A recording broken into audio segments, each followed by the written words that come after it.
స్కూల్కి రావద్దు అనేటువంటి ఒక ఊరుని చూపెట్టురన్న. అది ఎప్పుడో వెనకడికి ఎవరో ఒకరు చేసిన పొరపాటుని తీసుకొని వచ్చి అందరి మీద రుద్దడం అనేది బాధాకరమైనటువంటి విషయం అన్న. No Telangana village as for as my state Telangana is concern are నేను పుట్టిన ఈ సిస్టమ్ ఇంప్లిమెంట్ కావట్లేదు లేదు, 100% లేదు. ఎప్పుడో 20 సంవత్సరాల క్రితం ఉండి ఉంటుందన్న. ఈ రోజు మాత్రం 2 క్లాసుల విధానం ఎక్కడ కూడా లేదు. ఎందుకు ఇంకా వెనకబడతనం పోలేదంటారు? దళిత బంధు లాంటి పథకం ప్రవేశపెట్టాల్సిన సిచ్యువేషన్ ఎందుకు వచ్చిందంటారు?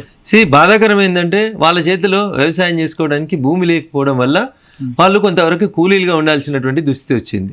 సరే, ప్రభుత్వాలు భూమి పంపిణీ చేసినామని చాలా సందర్భాల్లో చెప్పుకున్నప్పటికీ కూడా ఒక కుటుంబం తన జీవిత అవసరాలను తీర్చుకోవడానికి కావాల్సినటువంటి 2 ఎకరాలు 3 ఎకరాలు 5 ఎకరాల భూమి వాళ్ళ చేతిలో లేదు కాబట్టి వాళ్ళు కూలీలుగా మిగిలిపోయినారు, ఆర్థికంగా వెనుకబడ్డారు.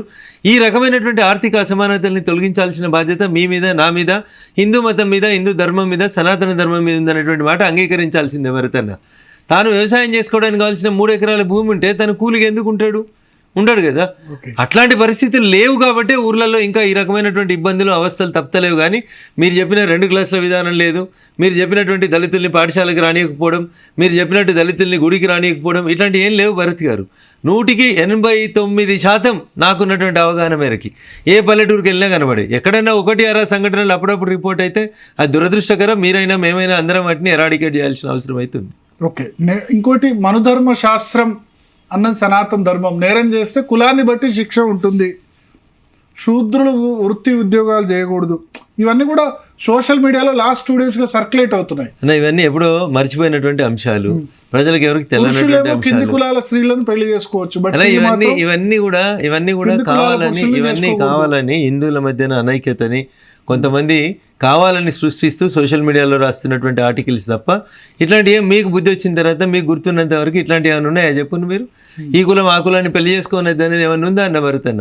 అందరినీ అన్ని కులాల వారిని పెళ్లి చేసుకుంటున్నారు కాబట్టి ఇవన్నీ జరుగుతున్నాయి కదా. కొన్ని పరువు హత్యలు ఇంకా కూడా పరువు హత్యలు అన్నట్టు 1-6 నేను చెప్తా ఉన్నాను. 4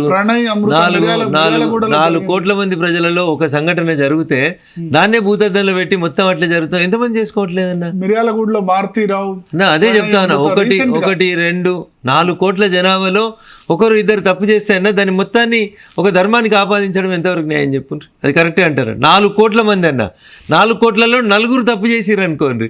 ఈ 4 తీసుకొచ్చి మొత్తం ఇట్లే ఉంటుంది మన హిందూ ధర్మం అని చెప్తే ఎట్లా న్యాయం అవుతుంది చెప్పండి? అది తప్పది. 1-6 సంఘటనల్ని తీవ్రంగా ఖండించాలి. అది వ్యక్తులు చేసినటువంటి తప్పులు తప్ప అది వ్యవస్థను ఒక కులం చేసినటువంటి తప్పుగానో దాన్ని చూడొద్దు దయచేసి. అదే సమయంలో మరి భారతీయ జనతా పార్టీ లవ్ జిహాద్ అంటుంది కదా, కులాంతర వివాహాలను ప్రోత్సహించాలన్నప్పుడు మతాంతర వివాహాలను ప్రోత్సహించాలి. మళ్ళీ మీరు కులం వేరు మతం వేరు అనేటువంటి లవ్ జిహాద్ అన్న కాన్సెప్ట్ తీసుకొస్తున్నారు. మీరు ఇందాక ప్రణయ్ అమృతల విషయం చెప్పినారు. మీరు ఓల్డ్ సిటీలో ఒక అబ్బాయి, హిందూ అబ్బాయి, ఒక ముస్లిం అమ్మాయిని పెళ్లి చేసుకుంటే హైదరాబాద్లో ద సోకాల్డ్ భాగ్యనగరంలో సాయంత్రం పూట ఏం జరిగిందో మీరు చూడలేదా?